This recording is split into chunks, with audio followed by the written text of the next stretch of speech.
Hi everyone, it's Jerry. This is video 2 from the Beginner to Chess Master playlist, which is a progressive series of videos. And we're going to have a brief look at the relative value of the chess pieces, or in other words, a basic point system that we could be using to help guide our play, to help us know what's a good exchange, bad exchange, or even exchange of pieces. For example, if we're playing as white here and start out like so, and I'm in no way saying that this is a good start to a chess game. My main point of emphasis is to simply show a particular exchange of pieces. Is it a good idea to allow this exchange, to allow our rook to be captured and get the bishop in return? The answer to that is no, because the rook is more valuable than the bishop. Now, how much more valuable? Well, let's have a look at this basic point system that I'm referring to. It runs as follows. The pawn is worth 1, the knight is worth 3, the bishop is worth 3, the rook is worth 5, the queen is worth 9, and the king is priceless. Now, so far with all of this talk about points, it's easy to maybe be misled in thinking that, well, the more points I get, I'm going to win. No. The objective of the game is to give checkmate. Don't lose sight of that. Sometimes there are plenty of positions where you could have fewer points on board, less material, in other words. Those two terms there, points and material, are often used interchangeably. You can have more points and still lose. The objective is to give checkmate. This will simply act, this point system here, will simply act as a helpful guide to us. Okay? Now, if I'm to give just a little bit of insight about a few of these values, if we're to first look at just the queen, what is it maybe about the queen that gives her such a high worth here? Assigning a value of 9. Well, one thing we could say about her, as we saw in the first video, the queen and king alone is enough to give checkmate. She has the attributes of both rook and bishop. Okay, a more interesting question, or a more if we look at the rook and bishop, comparing those two pieces is a little bit more interesting. What is it about the rook that makes it more valuable than the bishop? Well, on that, we can say, well, the bishop maintains its color, and so in some sense, the bishop is deficient, right? If it's starting out on a light square, it must remain on a light square for the rest of the game. It can only move to light squares, control light squares. The rook doesn't have that problem. It can make use of the whole chessboard. When we compare rook and knight, the rook is a long-range piece. It can go from one side of the board to the other in just one move. The knight can't do that, okay? Now, let me reiterate something here. This is a basic point system that we can use that'll help us make good decisions, okay? To know who, if any, benefits from a particular exchange of pieces. Using this guideline, using this basic point system is for now at least, a fine starting point.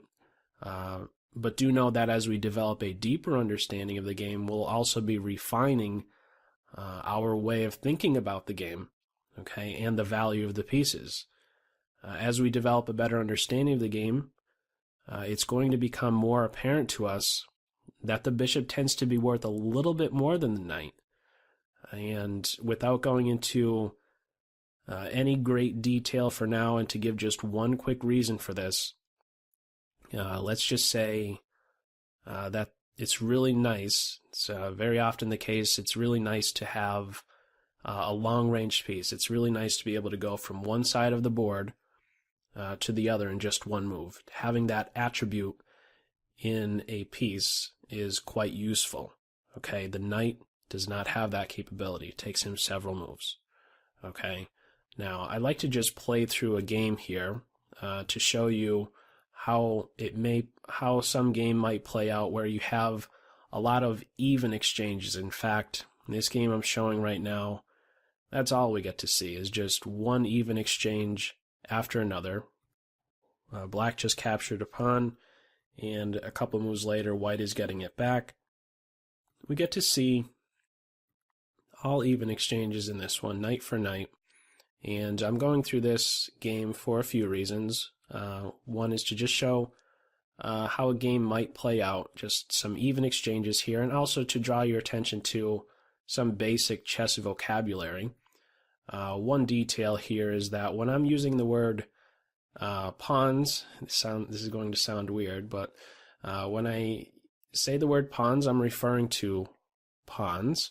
When I say the word pieces, I'm referring to anything but pawns, okay? Also, I'd like to tell you a little bit about knights and bishops. A term that we can use to describe knights and bishops is minor pieces, whereas the rooks and the queens, we consider them major pieces. In this game, all pieces, all minor pieces and all major pieces get exchanged, bishop for bishop, and eventually we have the other bishops being exchanged. Back-to-back exchanges, 3 points for 3 just there. And this is where we now have a little bit of a combination to finish up here. And this next move we have queen takes rook. At first it appears we're giving up 9. We only got 5. Queen for rook exchange. That doesn't seem so good for white at first glance. And now with this next move we're giving up 5. We're getting 3. And our opponent's getting 5. So that seems like it's another bad trade. But we'll soon find out how sneaky or how tricky this knight could be in the game. At the end of the day, he's going to get 9 points, and then black gets 3. At the end of it all, at the end of that combination, everything is balanced. This is a game of all even exchanges.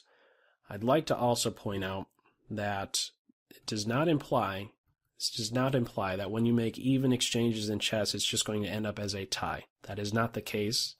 At all. It happened in this game, but it will certainly not happen in all games. That's for sure. This game, by the way, if you're curious, was from the 2013 World Chess Championship match between Magnus Carlsen playing as white and Vishy Anand, and it was at this point they agreed to a draw. There's not a way to make progress.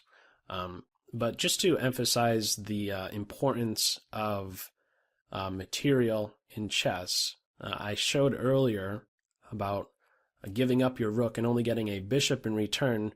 That wasn't a good choice, and you can expect that if you're doing something like this, if this game was to continue, if black is making a move like so, being down just 1 pawn, that's a big deal.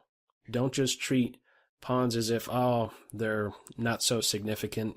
They're significant, okay? You're going to lose a pawn. That pawn is going to turn into a queen, and we know from our first video how powerful, of course, a queen can be, okay? My main point of emphasis in this video, just as a close, was to draw your attention to a basic point system, okay? This will be helpful to us. This is just one factor, the factor of material, points in chess. There are plenty of others, but for now, I just wanted to focus on material, this basic point system of 1, 3, 3, 5, and 9. And this is going to be a helpful guide to you when you play the game, okay? So that's all for this video. As always, I hope you got something out of it, and I will catch you in video 3. Take care. Bye.